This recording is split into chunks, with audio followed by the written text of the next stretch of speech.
जय हिंद। आप सभी को सत नमन।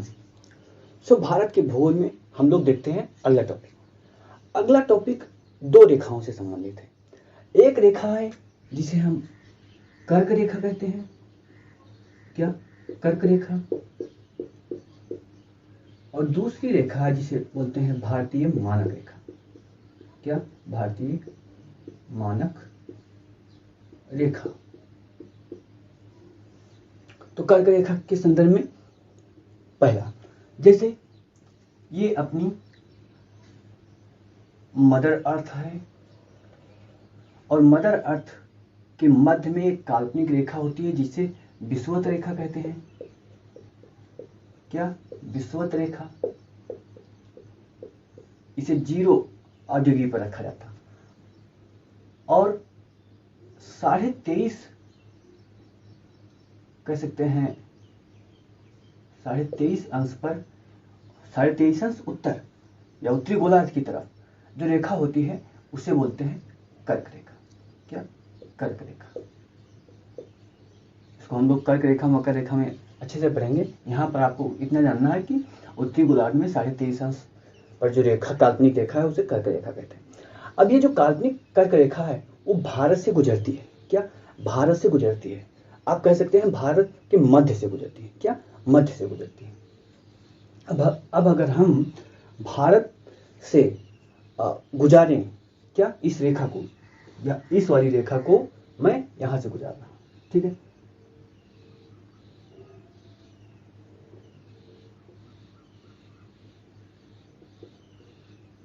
ठीक है, तो पहला क्वेश्चन यही आता है कि यह रेखा किन किन राज्यों से गुजरती है। क्या? कर्क रेखा किन किन राज्यों से गुजरती है, तो देख लेते हैं। कर्क रेखा किन किन राज्यों से गुजरती है। पहला तो ये गुजरात ही हो गया। क्या? गुजरात हो गया। दूसरा देखेंगे राजस्थान का भी कुछ क्षेत्र है। क्या? राजस्थान का भी कुछ क्षेत्र है। अब आगे आप देखेंगे तो आपको मिलेगा कि यह मध्य प्रदेश से भी गुजर रही है। क्या? मध्य प्रदेश से भी गुजर रही है, यानी कि एमपी लिख दिए हम। आगे जब जाएंगे तो ये छत्तीसगढ़ में भी जाती है। क्या? छत्तीसगढ़ से भी गुजरती है। अब छत्तीसगढ़ से जब आप आगे जाएंगे तो आपको झारखंड, क्या?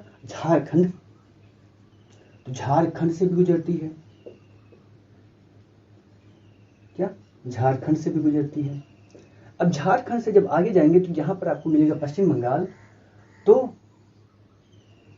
पश्चिम बंगाल से तो हम इसको लिख सकते हैं WB, वेस्ट बंगाल से भी गुजरती है। अब और आगे जाएंगे तो ये है त्रिपुरा, ये है मिजोरम। क्या? त्रिपुरा और मिजोरम। तो त्रिपुरा और मिजोरम से भी गुजरती है। क्या? त्रिपुरा और मिजोरम।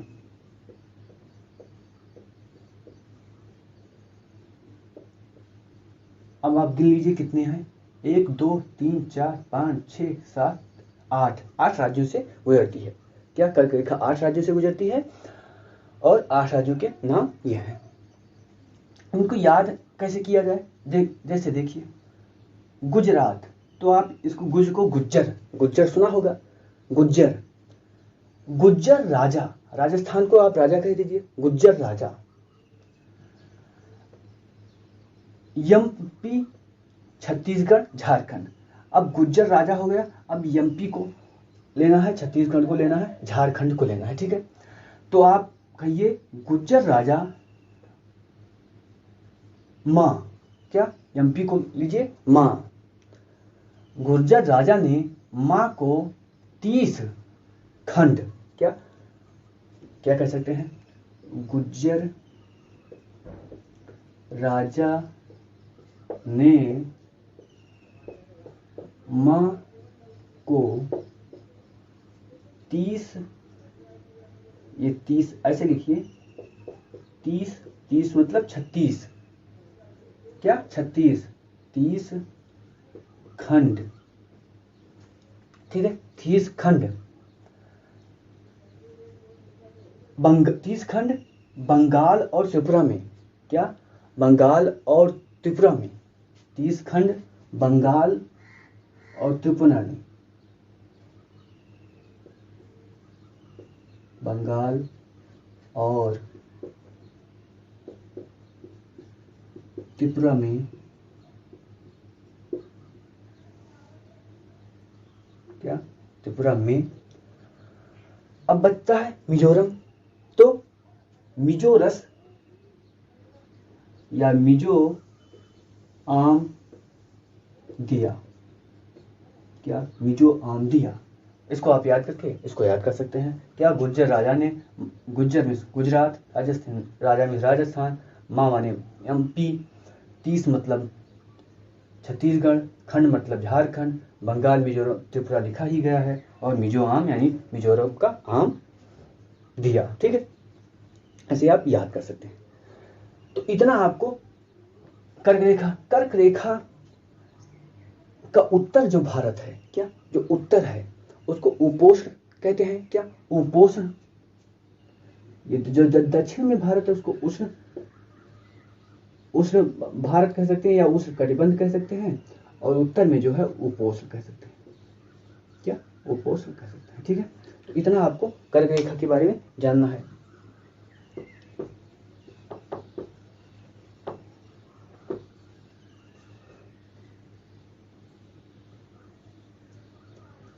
अब दूसरा रेखा है भारतीय मानक रेखा। क्या, भारतीय मानक रेखा, यानी कि इस रेखा के द्वारा भारत में समय का निर्धारण किया जाता। क्या, इस रेखा के द्वारा भारत में समय का निर्धारण किया जाता। तो इसको भी देखते हैं। एक रेखा मैं यहां से खींच देता हूं। क्या,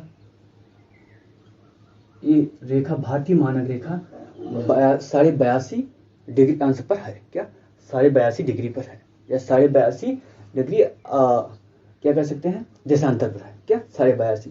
अब 82 30 हो सकता है, या 82 से ही 1/2 हो सकता है। अब पहला जो क्वेश्चन आता है, ये क्वेश्चन यही आता है कि ये जो भारतीय मानक रेखा है ये कहां कहां से गुजरती है। क्या, कहां कहां से गुजरती है। तो भारतीय मानक रेखा,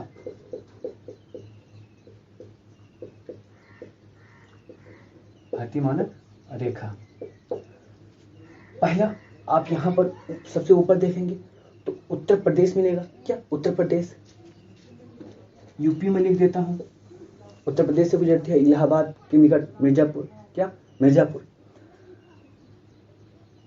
उत्तर प्रदेश हो गया। दूसरा आप देखेंगे तो आपको MP भी मिलेगा। क्या, MP भी मिलेगा, यानी कि मध्य प्रदेश। आगे जब जाएंगे तो आपको छत्तीसगढ़ भी मिलेगा। क्या, छत्तीसगढ़, छत्तीसगढ़ को मैं CH लिख देता हूं। आगे जाएंगे तो आपको यहाँ पर उड़ीसा मिलेगा, तो ODI लिख सकता हूँ, उड़ीसा में लिख दिया हमने। और आगे जाएंगे तो आपको आंध्र प्रदेश मिलेगा, मैंने AP लिख दिया। इतने राज्यों से क्या गुजरती है भारतीय मानक रेखा। अब इसको याद करने का क्या तरीका है। अब U लीजिए, M लीजिए, C लीजिए, वो लीजिए,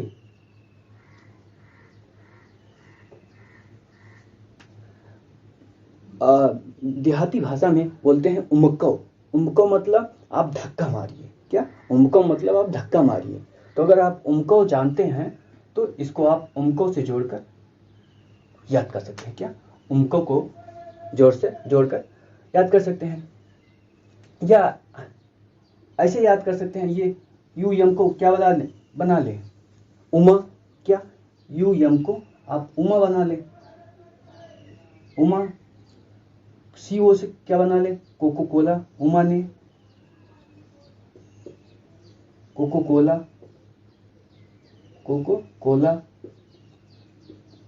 ये से क्या, आजमाया, आजमाया मतलब पहली बार किया।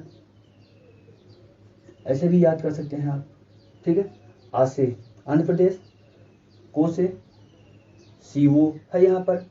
क्या, CO है तो छत्तीसगढ़ उड़ीसा हो गया, और उमा UM से उत्तर प्रदेश मध्य प्रदेश हो गया। तो ऐसे भी याद कर सकते हैं आप खुद आप बना सकते हैं ऐसे छोटे छोटे क्या शब्द जो आपको आसानी से याद हो जाए। अब इस भारतीय मानक रेखा में कंसेप्ट क्या है, वो समझना है। पहला जो पॉइंट है जो एग्जाम में पूछा जाता है, पृथ्वी पर जो देशांतर हैं उसको छोड़ दीजिए क्योंकि देशांतर में हम लोग पढ़ेंगे। एक देशांतर, क्या एक देशांतर, आपको ध्यान रखना है, एक देशांतर पार करने में, एक देशांतर पार करने में पृथ्वी कितना समय लेती है? 4 मिनट का समय लेती है। क्या 4 मिनट का घूमने में आप कह सकते हैं। यहां से यहां अगर जाना है, एक देशांतर को पार करना है तो 4 मिनट लगेगा। अब इससे एक क्वेश्चन क्या बनता है, इससे क्वेश्चन बनता है, एग्जाम में दिया जाता है कि, अब इसको आप ध्यान रखिए, 82 डिग्री पर, क्या 82 डिग्री पर, इसको 80 करिए तो, क्योंकि 80 डिग्री पर कितना बज रहा है? 4 बज रहे हैं। क्या 80 डिग्री पर 4 बज रहे हैं? तो 90 डिग्री पर, क्या 90 डिग्री पर कितना बजेगा? तो आप देखिए 80 से 90 आने में कितना समय लग रहा है? 80 से 90 अंश पर केवल 10, क्या 10, ये 4 बजे हैं यहाँ पर, क्या केवल 10 देशांतर का मतलब अंतर है। तो 10 देशांतर, एक देशांतर में 4 होता है, तो 10 देशांतर में 10 चौको 40, 10 चौको 40, यानी 40 मिनट और बढ़ा दो, ऐसे बढ़ा दीजिए। आपको ऐसे निकालना है। अगर यहाँ पर हम कर दें 80 और यहाँ पर कर दें 150, क्या 150 कर दिया। अब यहाँ से आप देखेंगे अंतर कितना है, 80 से 150 पर जाना है तो कितना है? 70, क्या 70 अंतर है। और एक में 4 है, क्या एक देशांतर में 4 है, तो 70 में कितना होगा? 70 गुणे 4।